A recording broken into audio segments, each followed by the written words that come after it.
अस्सलाम वालेकुम दोस्तों, आज हाजिर हुआ हूँ एक हिकायत लेकर।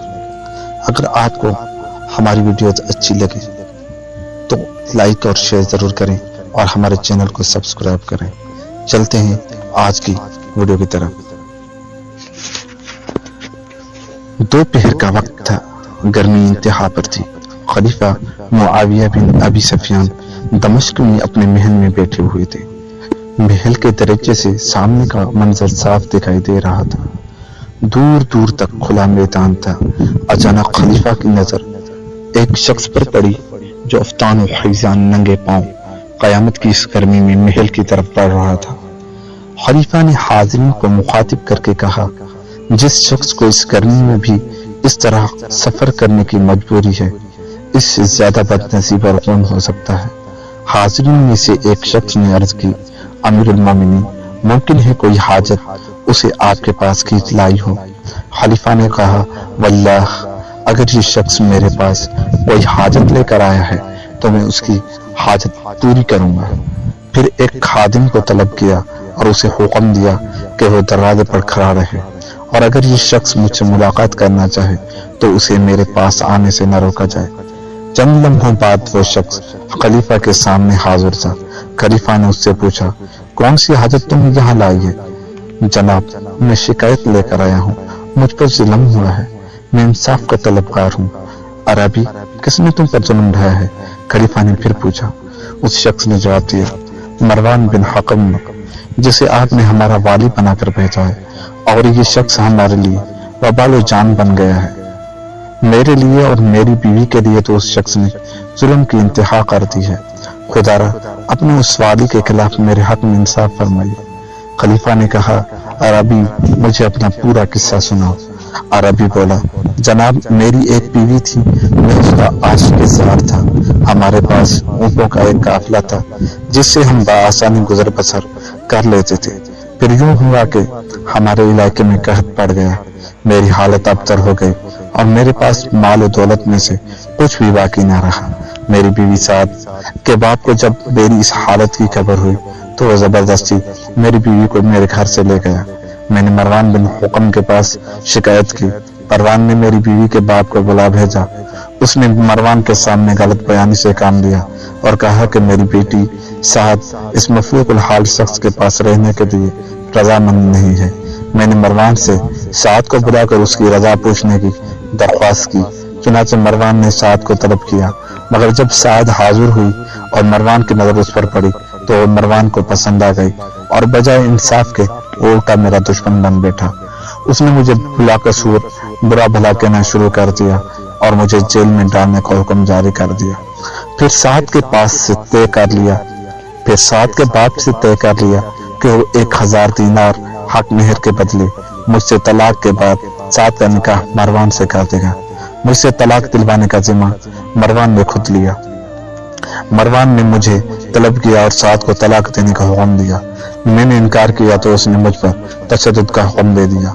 जब तशद्दुद हद से बढ़ा तो मैं मजबूर हो गया और मेरे पास सिवाय तलाक देने के कोई चारा न रहा। चुनाचे मैंने तलाक दे दी और इद्दत गुजरने के बाद मरवान ने साद से शादी रचा ली। यहाँ तक कहने के बाद अरबी रोने लगा, फिर बेहाल होकर लड़ खड़ा और बेहोश होकर गिर पड़ा। और गुस्सा खलीफा के चेहरे पर टपकने लगा और कहने लगा, मरवान ने अल्लाह की हुदूद में दस्तंदाजी की है और एक मुसलमान की इज्जत पर हाथ डाला है। फिर कलम और कागज मंगवाया और मरवान बिन हुक्म के नाम लिखा।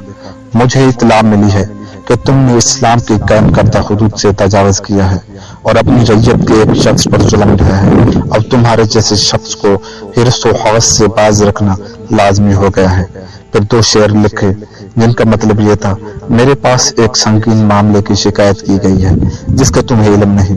मैं तुम्हारे जैसे गुनहगार के काम से अल्लाह से इस्तग़फ़ार करता हूँ। तुम फौरन साद को तलाक देकर नसर बिन ज़बियान के हमरा हमारे पास रवाना कर दो। मरवान को जब ये हुक्म मिला तो तामील हुक्म के बगैर उसके पास कोई चारा न रहा। चुनाचे उसने फौरन साद को तलाक दे दी और नसर बिन ज़बियान के हमरा से दमिश्क रवाना कर दिया। साथ ही शेरों की जुबानी एक खत इरसाल किया जिसमें लिखा था, ए अमीरुल मोमिनीन, मेरे बारे में जल्दी न कीजिए, मैं अपने इस फेल पर शर्मिंदा हूँ और मुजरत हुआ हूँ, मगर आप जब उसे देखेंगे तो आपको मालूम होगा कि इंसान की तमाम आरज़ुएं एक जिस्म में मुजस्सिम है। आपके पास सूरज की मानिंद एक हसीन सूरत आ रही है। ऐसी सूरत किसी इंसान ने कभी देखी होगी, न किसी जिन ने। खलीफा ने खत पढ़ा तो मुस्कुराए और हुक्म दिया कि साद को हाजिर किया जाए। साद दरबार में हाजिर हुई। जब खलीफा की नजर उस पर पड़ी तो वाकई खलीफा ने महसूस किया कि हुस्न जमाल में अपना कोई सानी नहीं रखती। फिर जब खलीफा ने उससे बात की तो मजीद हैरान हुए। फसाहत, बलागत और जहानत में भी उसका कोई जवाब नहीं था। फिर उन्होंने मियां बीवी की बाहमी खलूस को परखना चाहा और अरबी को मुखातिब करके कहा, तुझे इसके बगैर क्यों सुकून नहीं आता?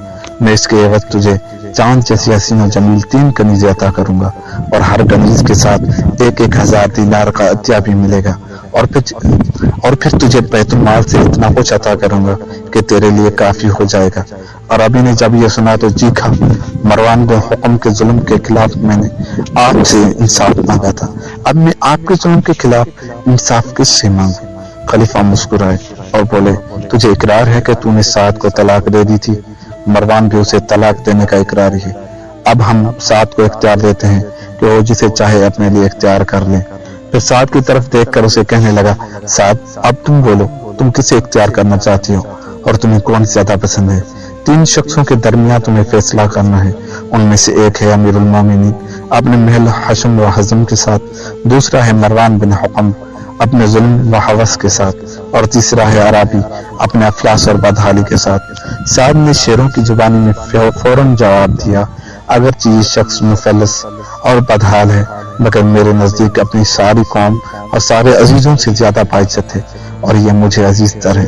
फिर कहने लगी, ए अमीरुल मोमिनीन, ज़माने के हादसात और वक्त की तब्दीली से मैं शिकस्त खोदा नहीं होंगी। मेरा और इस अरबी का साथ बड़ा पुराना है जिसे फरामोश नहीं किया जा सकता, न ही इस मोहब्बत को खत्म किया जा सकता है। जब मैंने खुशहाली के जमाने में उसकी रिफाकत से लुत्फ उठाया है तो अब परेशान हाली में भी मेरा सबसे ज्यादा हकदार ये है। खलीफा ने जब साद की ये वफा और खुलूस देखा तो मुसरत से झूम उठे और बोले, साद, मैंने सिर्फ तुम्हारे खुलूस और वफा का इम्तिहान लेने के लिए बातें कही थी, तुम इम्तिहान में पूरी उतरी हो। वाकई एक मुसलमान बीवी का अखलाक ऐसा ही होना चाहिए। फिर साद और उसके अरबी खाविंद को 2,000 दीनार अता किए, जाने को हुक्म सादर फरमाया। खुदा हमें और तुम्हें वफा पर साबित कदम रखे और किसी से नाइंसाफी न करने की तौफीक दे। मिलते हैं किसी और वीडियो के साथ। अगर आपको हमारी ये वीडियो अच्छी लगती है हमारे चैनल को सब्सक्राइब करें और हमारी वीडियो को लाइक और शेयर जरूर करें। खुदा हाफिज।